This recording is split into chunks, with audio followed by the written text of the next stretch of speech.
Hi guys, welcome to Bala stadium channel. நான் உங்கள் பாலா. இந்த வீடியோ என்ன பார்க்க போகிறேன்னா, சினிமா டிக்கெட்லேருந்து தமிழ் சாங்ஸோட சீக்ரெட்ஸ் 7வது பார்ட்டு பார்க்க போகிறோம். வாங்க வீடியோ பண்ணி பார்க்கலாம். அதுக்கு முன்னாடி என்னோடய ரியாக்ஷன் சேனல் பிடிச்சிருந்துச்சுன்னா மறக்காமல் லைக் பண்ணுங்கள், ஃப்ரெண்ட்ஸுக்கு ஷேர் பண்ணுங்கள், மறக்காமல் கொஞ்சம் சப்ஸ்கிரைப் பண்ணுங்கள், நல்லாயிருக்கும். அதே மாதிரி வீடியோ கொஞ்சம் முழுசாக பாருங்கள். தேங்க்யூ. வாங்க வீடியோ பண்ணி பார்க்கலாம்.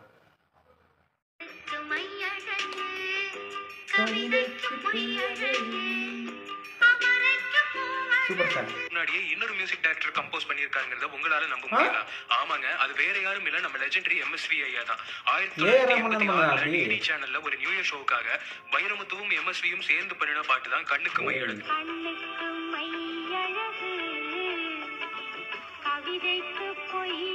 ஓ, முன்னாடியே வந்துருச்சா? சிங்கர்ஸ் ஜெயச்சந்திரனும் வாணி ஜெயராமும் இந்த பாட்டு பாடி இருப்பாங்க. அவரைக்கு பூவழகு நம்ம அந்த அளவுக்கு அப்போ உறக்கவே இல்லை.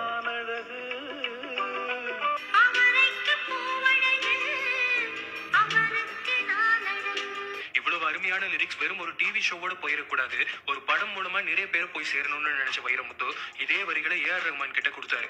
அதுதான் புதிய முகம் படத்துல வந்து ஹிட் ஆகி நம்ம இன்னைக்கு வைரமுத்து எப்ப இருந்து எழுதிட்டு இருக்க? அப்படி வைரமுத்து 85 எழுதிட்டு இருக்காரா?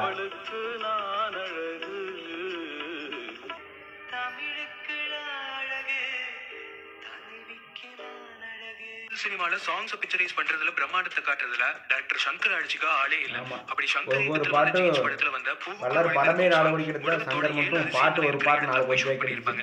இது எல்லாருக்குமே தெரிஞ்ச விஷயம். இதுல உங்களுக்கு தெரியாத ஒரு இன்ட்ரெஸ்டிங்கான டீடைலிங் இருக்கு. இந்த பாட்டு எந்தெந்த கண்ட்ரில எல்லாம் போய் ஷூட் பண்ணிருப்பாங்களோ பிரசாந்தும் ஐஸ்வர்யா ராயும் அந்தந்த நாடுகளுக்கான காஸ்டியூம்ஸோட பெர்ஃபார்ம் பண்ணிருப்பாங்க. இது மட்டும் இல்லாம உலகத்தோட மிக அழகான 6 ராணிகளோட கெட்டப்லயும் இந்த சாங்ல ஐஸ்வர்யா ராய் வந்திருக்காங்க. பாட்டோட ஆரம்பத்துல சைனாவோட the great wall of China லொகேஷன்ல ஷூட் பண்ணிருப்பாங்க.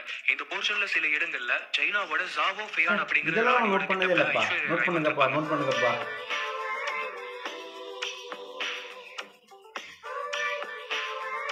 சூப்பர்.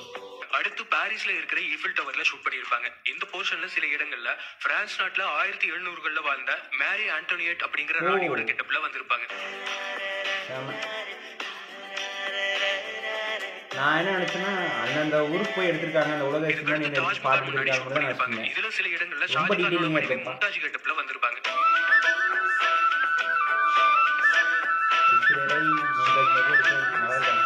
தொடர்ந்து ஈஜிப்ட்ல இருக்கிற பிரமிட்ஸ்ல சாங் டிராவல் ஆகும். நம்ம எல்லாருக்குமே தெரிஞ்ச ஈஜிப்டோட கிளியோபாட்ரா குயின் கெட்டப்ல கொஞ்சம் போர்ஷன்ல வருவாங்க. ஓஹோ,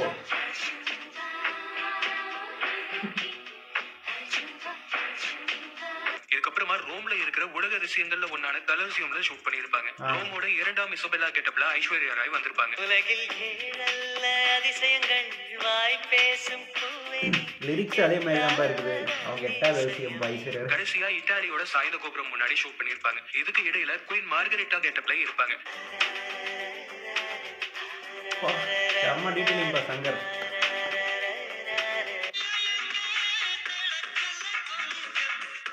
இதுல என்ன இருக்கு?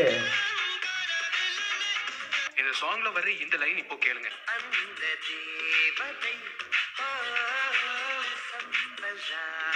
சாம்பல் ராணியா? சம்பல் ராணியோ இந்த ஊரின் கொள்ளைக்காரியோன்னு லிரிசிஸ்ட் பழனி பாரதி எழுதியிருப்பாரு. அது என்ன சம்பல் ராணி? இதுக்கு முன்னாடி யோசிச்சிருக்கீங்களா?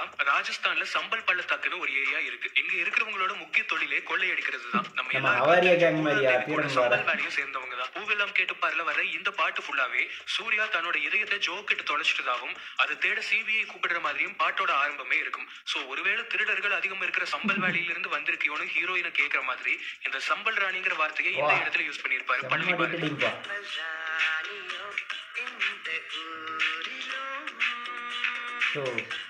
பாடலாசிரியரா இருக்கிறதுன்னு அவ்வளவு சாதாரண விஷயம் இல்லப்பா. டைரக்ஷன்ல வந்த பேராண்மை படத்துல ஜெயம் ரவியோட சேர்த்து தன்ஷிகா, வசுந்தரா, லியா ஸ்ரீ, சரண்யா, வர்ஷானு இந்த 5 பொண்ணுங்க மெயின் கேரக்டர்ஸ்ல நடிச்சிருப்பாங்க. முக்கியமா இந்த படத்துல வர துப்பாக்கி பெண்ணே பாட்டுல இந்த 5 பேரும் ஆடி பாடுற மாதிரி பண்ணியிருப்பாங்க. இதுல நல்லா கவனிச்சா தெரியும், முக்கால்வாசி பாட்டுல 4 பொண்ணுங்க தான் இருப்பாங்க. அப்படியே 5வது பொண்ணு காமிச்சாலும் அவங்க முகத்தை காட்டாத மாதிரியே ஷார்ட்ஸ் வச்சிருப்பாங்க. இதுக்கு காரணம் இந்த பாட்டு ஷூட்டிங் அப்போ நடிகை வசுந்தரா சில காரணங்களால அங்க வர முடியல. இதை மேட்ச் பண்றதுக்காக டைரக்டர் 4 பொண்ணுங்களை மட்டும் காமிச்சும் வசுந்தராவுக்கு பதிலா டூப் ஆர்டிஸ்ட வச்சு முகத்தை காட்டாமையும் ஷூட் பண்ணியிருக்காரு. டைரக்டர் நினைச்சு என்ன வேணா பண்ண முடியுங்கிறதுக்கான ஒரு எக்ஸாம்பிள் அது. இசை புயலையா ஏஆர் ரஹ்மானோட முதல் ஆல்பம் ரோஜா. இன்னைக்கு வரைக்குமே அவ்வளவு ஃப்ரெஷ்ஷா இருக்கு. இந்த படத்துல வந்து சின்ன சின்ன ஆசை பாட்டோட இன்டர்லூட்ல வர ஏஆர் ரஹ்மானோட வாய்ஸ கேட்கிற சுகமே தனிங்க.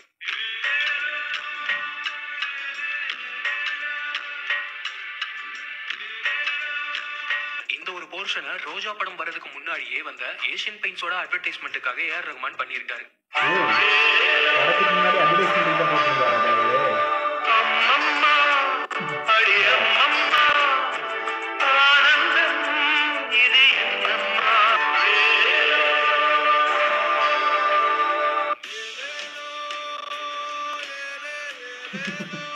இப்போ நம்ம பார்த்த மாதிரியே ஏஆர் ரஹ்மானோட இன்னொரு ஹிட் பாட்டோட மியூசிக்கும் ஒரு ஆடுக்காக முன்னாடியே கம்போஸ் பண்ணதுதான். டான்டெக்ஸ் அட்வர்டைஸ்மெண்ட்டுக்காக போட்ட மியூசிக்க திருடா திருடா படத்துல வந்த டி பாட்டுல ஒரு இடத்துல யூஸ் பண்ணியிருப்பாரு ஏஆர் ரஹ்மான்.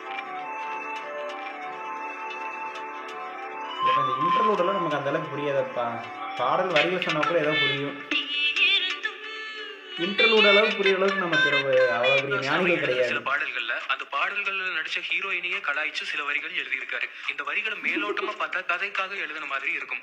பட் உள்ளுக்குள்ள இப்படி ஒரு விஷயத்த பண்ணியிருப்பாரு. 1963 வந்து அன்னை இல்லம் படத்துல சிவாஜியும் தேவிகாவும் நடிச்சிருப்பாங்க. தேவிகா தான் 90களில் பிரபலமான கனகாவோட அம்மா. அந்த டைம்ல தேவிகாவோட வாக்கிங் ஸ்டைல் ஒரு மாதிரி இருக்குன்னு நிறைய விமர்சனம் வந்துட்டு இருந்துச்சு. இது அப்படியே கண்ணதாசன் தேவிகா நடிச்ச பாட்டோட முதல் வரியிலேயே வச்சு எழுதியிருக்காரு.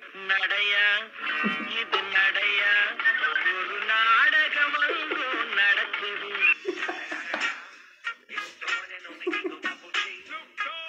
வேற லெவல் பிரமாதம். இதை விட பெசலைட் ஒண்ணு இருக்கு. வெள்ளி கண்ணு மீனா வீதி வழி போனா கையா தக்க உய்யா. இதுக்கப்புறம் வந்து எங்க ஊரு ராஜா படத்துல சிவாஜியும் ஜெயலலிதாவும் நடிச்சிருப்பாங்க. இதுல வந்து ஒரு பாட்டுல ஜெயலலிதாவை லிட்டரலா கலாய்ச்சி எழுதியிருக்காரு கண்ணதாசன். மண்டோதரி குண்டோதரி சிந்தாமணி சூடாமணி பெண் பார்க்க வருவேனடி. ஷூட்டிங்ல நடிக்கும் போது இது ஜெயலலிதாவுக்கே புரியாம விட்டுட்டாங்க.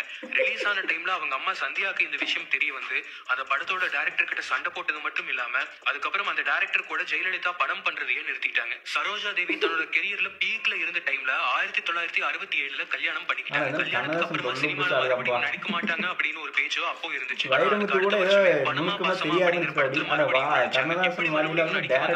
இண்டஸ்ட்ரியே யோசிச்சுட்டு இருக்கும்போது இது சரோஜா தேவி பாட்டிலேயே வச்சாரு கண்ணதாசன்.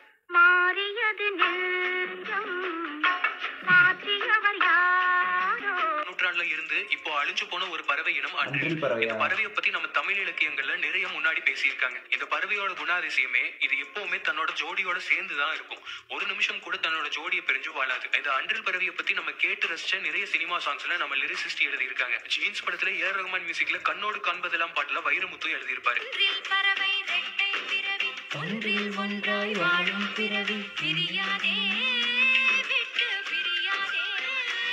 எனக்கு 20 உனக்கு 18 படத்துல வந்த அழகினா அழகி பாட்டுல பா விஜய் அன்றில் பறவையாய் ஓடி போக நீயும் வஸ்தாவானி எழுதியிருப்பாரு.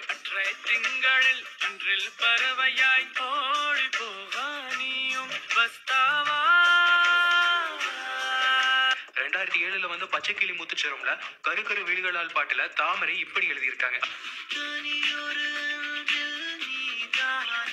அதாவது சரத்குமாரோட க்ளோஸ் ஆகும்னு ட்ரை பண்ற ஜோதிகா நீ தனி ஒரு அன்றில் பறவை மாதிரி இருக்க, அன்றில்னா சேர்ந்துதான் இருக்கணும்னு சொல்ற மாதிரி. வாலி சிவாஜி படத்துல அதிரடிக்காரன் சாங்ல அன்றில் பறவையை எடுத்துட்டு வந்திருப்பாரு. தாந்தும் படத்துல வந்த அன்பே என் அன்பே பாட்டுல நாமுத்துக்குமார் அன்றில் பறவையை ஒரு வரியில எழுதியிருப்பாரு.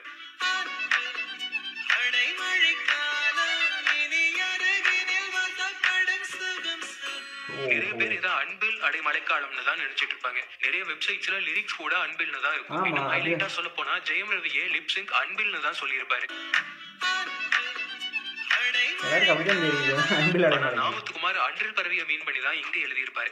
நீங்க இந்த சாங் ஹெட்போன்ல கேட்டா வார்த்தை கிளியரா 1991 கே பாலச்சந்தர் டைரக்ஷன்ல நம்ம Baahubali music director MM Keeravani மியூசிக்ல வந்த படம் அழகன். இந்த படத்துல வந்து இந்த பாட்டு இன்னைக்கும் மீம்ஸ் மூலமா இருக்கு. போன் பேசிட்டே இருப்பாங்க.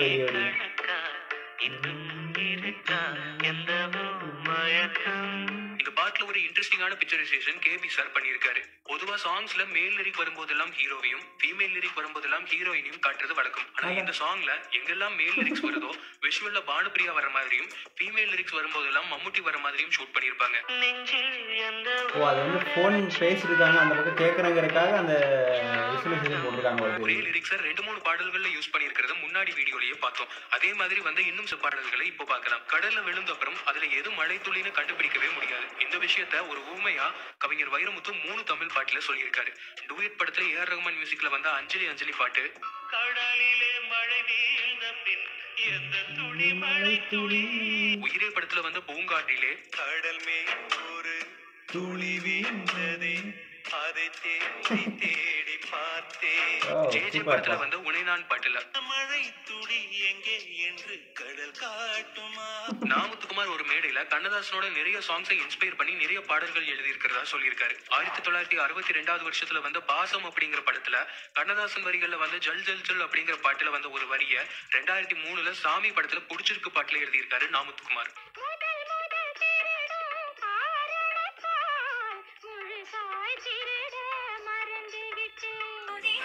ஓ,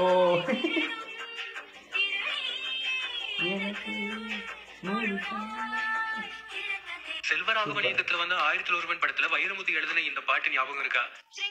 இது தெலுங்கு லிரிக்ஸ் மாதிரி இருக்கு, ஒண்ணுமே புரியல. இல்ல தூய தமிழ் ஒண்ணுமே தெரியல இந்த பாட்டுல. ஏன் ரீமாசன் இதுல தெலுங்குல பாடுறாங்கன்னு தெரியுமா? சோழ மன்னன் கதைக்களத்துல ஏன் தெலுங்கு வருதுன்னு யோசிச்சிருக்கீங்களா? இந்த ஸ்கிரீன்ல நீங்க பாத்துட்டு இருக்கிறது சோழ வம்சத்தை டிஸ்கிரைப் பண்ற சார்ட். ராஜராஜ சோழன் வரைக்கும் அதுவரை வந்த எல்லா சோழ மன்னர்களுமே தமிழ்ல தாய்மொழியா கொண்ட தமிழ் பேசுற சோழ மன்னர்களா தான் இருந்தாங்க. ராஜராஜ சோழனுக்கு ராஜேந்திர சோழன் குந்தவைன்னு 2 வாரிசுகள் பிறந்தாங்க. குந்தவை சாளுக்கிய வம்சத்தை சேர்ந்த விமலாதித்ய மன்னனை லவ் மேரேஜ் பண்ணிட்டாங்க. விமலாதித்ய மன்னன் தெலுங்கு பேசுற இப்போதைய ஆந்திரா அந்த பகுதியை ஆண்டுட்டு இருந்தாரு. குந்தவைக்கும் விமலாதித்ய மன்னனுக்கும் பிறந்த மகன் நரேந்திரன். இவரை குந்தவை தன்னோட அண்ணனான ராஜேந்திர சோழனோட மகளான அம்மங்கன தேவிக்கு கல்யாணம் பண்ணி வச்சாங்க. இவங்களுக்கு பிறந்தவங்க தான் முதலாம் குலோத்துங்க சோழன். இவரு தான் பின்னாடி சோழ தேசத்தை ஆண்டாரு. இப்போ குலோத்துங்க சோழனோட தந்தை தெலுங்கு பேசுறவராகவும் அம்மா தமிழ் பேசுறவங்களாகவும் இருப்பாங்க. அப்பா வழி தெலுங்கா இருந்தாலும் குலோத்துங்க சோழனுக்கு அப்புறம் வந்தவங்க நிறைய தமிழ் நூல்களையும் எழுதியிருக்காங்க. இப்படிதான் சோழ தேசத்துக்கு கூட தெலுங்கு வந்துச்சு. இதனாலதான் பாட்டுல ரீமாசன் பார்த்திபனை பார்த்து தெலுங்கு வழி வந்த மன்னன் தானே அப்படின்னு டீஸ் பண்ற மாதிரி பாடியிருப்பாங்க. இதுக்கு பார்த்திபன் இப்படி ரிப்ளை பண்ணியிருப்பாரு, அதாவது என்னதான் என் தந்தை வழி தெலுங்கா இருந்தாலும் என் தாய்மொழி தமிழ், தாய் தின்ற மண் அப்படின்னு சொல்லியிருப்பாரு. வேற லெவல் டீடைல்ல யார் பந்த இப்படி கேட்பாங்க, ஒன்றாகிலும் சரி ஈறுகட்ட எதிர்மறை பெயரச்சமாவது அறிவீரா? அதாவது உன் தாய்மொழி சொல்றியே, அப்ப தமிழ் இலக்கணமான பரணி கலம்பகம் உலா தெரியுமா, இல்லனா தமிழ் இலக்கணமான ஈறுகட்ட எதிர்மறை பெயரச்சமாவது தெரியுமான்னு கிண்டலா கேட்பாங்க. இதுக்கப்புறம் பார்த்திபன் பாடுவாரு, நெல்லாடிய நீலமெங்கே. இப்படி படத்துல வர ஒரு சிம்பிளான சிச்சுவேஷனுக்கு இவ்வளவு டீடைலிங் பண்ணி எழுதியிருக்காரு வைரமுத்து. மாநாடு படத்துல இருந்து ரீசெண்டா ரிலீஸ் ஆகி வைரலா போயிட்டு இருக்கிற பாட்டு இல்ல வேற ஏதோ பாட்டுல வர மெகர சைலாங்கிற வார்த்தைக்கு பின்னாடி ஒரு இன்ட்ரெஸ்டிங்கான கதையே இருக்கு. வெங்கட் பிரபு மதன் கார்கி கிட்ட இந்த பாட்டுக்கான சிச்சுவேஷனை சொல்லும் போது இது ஒரு முஸ்லீம் வீட்டு கல்யாணம், மணமக்களை வாழ்த்து பாடுற மாதிரி இருக்கணும்னு சொல்லியிருக்காரு. இதுக்கப்புறமா இந்த பாட்டு எழுதிட்டு போய் கொடுத்திருக்காரு கார்கி. அப்போ மெகர சைலான்னு இருந்த இடத்துல எல்லாம் மாஷா அல்லான்னு தான் கார்கி எழுதியிருக்காரு. இது ரொம்பவே எல்லாருக்கும் பிடிச்சு போக இதை கம்போஸ் பண்ணி மூவியும் வச்சு ஷூட் பண்ணிட்டாங்க. இதுக்கப்புறம் நிறைய பேர் மாஷா அல்லான்னு சொல்லி டான்ஸ் பண்ற மாதிரி இருந்தா இஸ்லாம் சகோதரர்களோட சென்டிமெண்ட்டை அஃபெக்ட் பண்ற மாதிரி இருக்கும்னு ஃபீல் பண்ணியிருக்காங்க. மாத்த சொல்லி கேட்டிருக்காரு. அப்போதான் மதன் கார்கிக்கு பெரிய சேலஞ்சே இருந்திருக்கு. ஏற்கனவே ஷூட்டிங் முடிஞ்சதால மாத்த போற வார்த்தை விஷுவல்ல லிப்சிங்க்கு மேட்ச் ஆகிற மாதிரியும் இருக்கணும், எல்லா லிரிக்ஸோட ரைமிங்கா வர லாங்கிற எழுத்துல முடிகிற மாதிரியும் இருக்கணும், கேட்சியான வேர்டாகவும் இருக்கணும். இதுக்கப்புறம் அந்த வார்த்தைக்கு பதிலா வாழ்க நல்லா, மாயவல்லா, வானவில்லா, வண்டர்ஃபுல்லான்னு நிறைய போட்டும் செட் ஆகாம கடைசியா ஃபைனல் பண்ணின பெர்ஃபெக்டான வார்த்தை தான் மெகர சைலா. இதுக்கு என்ன மீனிங்? வாலி அவர் எழுதுற நிறைய சாங்ஸ்ல அந்த சிச்சுவேஷனையும் தாண்டி நிறைய இன்ட்ரெஸ்டிங்கான விஷயங்கள் பண்றது வழக்கம். அப்படி அவர் பண்ணின சில சாங்ஸை இப்போ பார்க்கலாம். இல்ல ரொம்ப நேரம் ஆச்சு, வீடியோ ஆல்மோஸ்ட் 10 நிமிஷம் மேல போயிடுச்சு. இன்னும் வாலி பத்தி எதுவும் வரலையேன்னு நினைச்சிட்டு இருந்தேன். அதான் வாலி இல்லாம எந்த வீடியோ முடியாது. மங்காத்தா படத்துல வர அம்பானி பரம்பரை சாங்ல வாலி இப்படி ஒரு வரி எழுதியிருப்பாரு,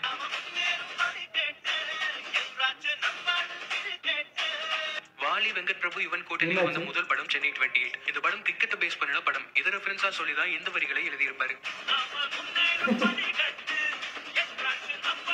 செம ரெஃபரன்ஸ்யா. இதே கூட்டணியில வந்த 3வது படம் கோவா. சோ கோவா 3வது படமும் ஹிட் ஆனா ஹேட்ரிக் வெற்றின்னு மீன் பண்ணி இப்படி ஒரு லிரிக் எழுதியிருப்பாரு. பாக்யராஜ் சோபனா நடிப்புல வந்து இது நம்ம ஆளு படத்துல பாக்யராஜ் முதல் முறையா மியூசிக் பண்ணிருப்பாரு. இதுக்கு முன்னால படத்துல இளையராஜாவோட ஏற்பட்ட சின்ன மனஸ்தாபத்தால இந்த படத்துக்கு பாக்யராஜே மியூசிக் பண்ணிருப்பாரு. ராஜா சார் கூப்பிடுவாரு அப்படின்னு நினைச்சேன் நானு, என்ன பிரச்சனை என்னன்னு சொல்லிட்டு. அவர் கூப்பிடவே இல்லைன்னது எனக்கு ஒரு ஈகோ. சொன்ன மாதிரி 4 படங்களுக்கு மியூசிக். அந்த பாட்டுல எல்லாமே நல்லா இருக்கு. அந்த பாட்டுல எல்லா பாட்டுமே நல்லா இருக்கு. பாக்யராஜ் மியூசிக் பண்றாருன்னு கேள்விப்பட்டதும் இண்டஸ்ட்ரியில அவருக்கு மியூசிக் பத்தி என்ன தெரியும்னு ஒரு டாக் வந்துச்சு. அதுக்கு ரிப்ளை கொடுக்குற மாதிரி வாலி பாக்யராஜோட பாட்டிலேயே இப்படி ஒரு வரியை வச்சிருப்பாரு. சங்கீதம் பாட கேள்வி ஞானம் அது போதும். 1996ல வந்த பூவே உனக்காக படத்துல விஜய் பேசின இந்த டயலாக் ரொம்ப ஃபேமஸ் ஆச்சு. செடி மாதிரி ஒண்ணு போச்சுன்னா இன்னொன்னு, சில பேருக்கு அது பூ மாதிரி ஒரு தடவை பூத்து உதிர்ந்ததுன்னா அவ்வளவுதாங்க. அதே வருஷம் வந்து அவை சண்முகில கமலுக்கும் மீனாவுக்கும் டிவோர்ஸ் ஆன உடனே வர பாட்டுல பூவே உனக்காக டயலாக ரெஃபரன்ஸா வச்சு இப்படி ஒரு வரி எழுதியிருப்பாரு வாலி.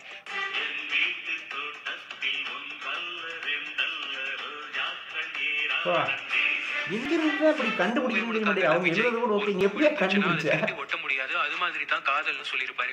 சோ கமலுக்கு டிவோர்ஸ் ஆனதும் இந்த பொண்ணு போனா என்ன, சூஸ் பண்ணா 1000 பொண்ணு இருக்குன்னு சொல்ற மாதிரி என் வீட்டு தோட்டத்தில் 1 அல்ல 2 அல்ல ரோஜாக்கள் ஏராளம்னு எழுதியிருப்பாரு வாலி.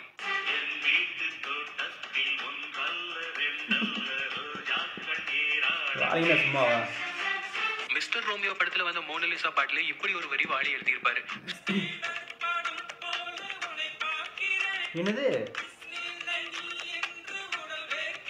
ஸ்பீல்பர்க் படம் போல உன்னை பார்க்கிறேன், டிஸ்னிலாண்ட் நீ என்று உடல் வேர்க்கின்றேன். அதாவது அப்போல்லாம் ஸ்டீவன் ஸ்பீல்பர்க் படங்கள் இந்தியால நிறைய ரிலீஸ் ஆகிட்டு இருந்த நேரம். அவரோட படங்கள் ஈஸியா மக்களுக்கு புரியாதுன்னு ஒரு டாக்கும் இருந்துச்சு. சோ பிரபுதேவா ஹீரோயினை பார்த்து உன்னை நான் ஸ்பீல்பர்க் படம் போல உன்னை புரிஞ்சுக்க முடியாதுன்னு நினைச்சேன், ஆனா நீ டிஸ்னிலாண்ட் மாதிரி குழந்தையா இருக்கேன்னு மீன் பண்ற மாதிரியான லிரிக்ஸ் இது. இப்ப கேட்டாலே புரிய மாட்டேங்குது என்ன ரெஃபரன்ஸ் பண்ணாங்க. நீங்க அப்ப இருக்கீங்கன்னு எப்படியா புரியும்? முன்னாடி பார்ட்ஸ்ல மியூசிக் டைரக்டர்ஸ் அவங்க ஒரே டியூன்ல 2 சாங்ஸ்க்கு யூஸ் பண்ணி வந்த பாடல்களை பார்த்தோம். அப்படி வந்து இன்னும் சில சாங்ஸ் இப்ப பார்க்கலாம். இசையமைப்பாளர் வித்யாசாகர் மலையாளத்துல வர்ணப்பகிட்டுங்கிற படத்துல வெள்ளி நிலா துள்ளிகளோட ஒரு பாட்டுக்கு போட்ட அதே டியூனை தமிழ்ல கோயம்புத்தூர் மாப்பிள்ளையில ஒரு தேதி பார்த்தாங்க பாட்டுக்கும் போட்டிருப்பாரு.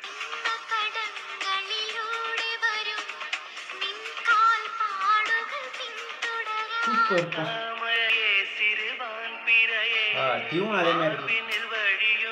கொஞ்சம் ஹிட்டான பாட்டா இருந்தா கண்டுபிடிச்சல. படத்துக்கு பண்ணின பாட்டோட டியூனை தமிழ்ல காக்க காக்கல 1 2 ஆசைகள் பாட்டுக்கு யூஸ் பண்ணிருப்பாங்க. 1 2 சூப்பர்.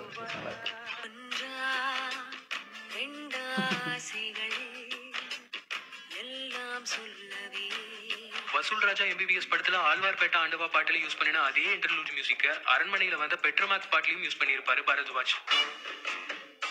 இது எங்க அங்க யூஸ் பண்ணிருக்காங்க புரியவே இல்லை.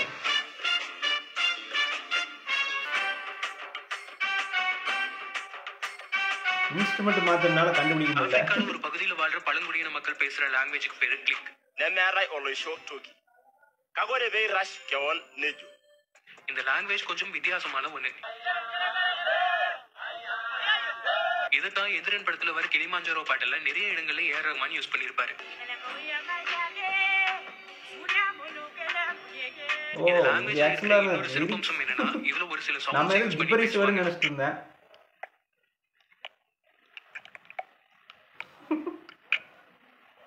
ரஹ்மான் இதையும் பாட்டுல யூஸ் பண்ணிருப்பாரு. நம்ம ஏதோ காமெடி போட்டு ஜிப்ரேஷன் நினைச்சிட்டு இருந்ததுனால. ஓகே ஓகே வீடியோ முடிஞ்சு. ரொம்ப நல்லா இருந்துச்சு, ரொம்ப இன்ட்ரெஸ்டிங்காக தான் இருந்துச்சு. இதுக்கு முன்னாடி 6 பாட்டு பார்த்துருக்கோம், இது 7வது பாட்டு. இதுலேயுமே எல்லாமே கொஞ்சம் டிஃப்ரெண்ட்ஸான சாங்ஸு. ஆனால் என்னென்னா எனக்கு என்ன ஒரு சில சாங்ஸ் என்ன ஃபீல் ஆச்சுன்னா, ஆல்ரெடி இந்த பாட்டை பற்றி முன்னாடி ஒரு வீடியோவில் சொல்லியிருப்பார். அந்த வீடியோலேயே அந்த ஃபேக்டரையும் சொல்லியிருந்துருக்கலாம். ஆனால் இல்லாமல் இதில் வேற ஒரு ஃபேக்டர் வேற ஒரு கனெக்ஷன் இருக்குன்னு சொல்லி எடுத்து சொல்லிட்டு இதெல்லாம் நிறைய போட்டுருந்தாரு. ரொம்ப நல்லா இருந்துச்சு, எல்லாமே நல்லா இருந்துச்சு.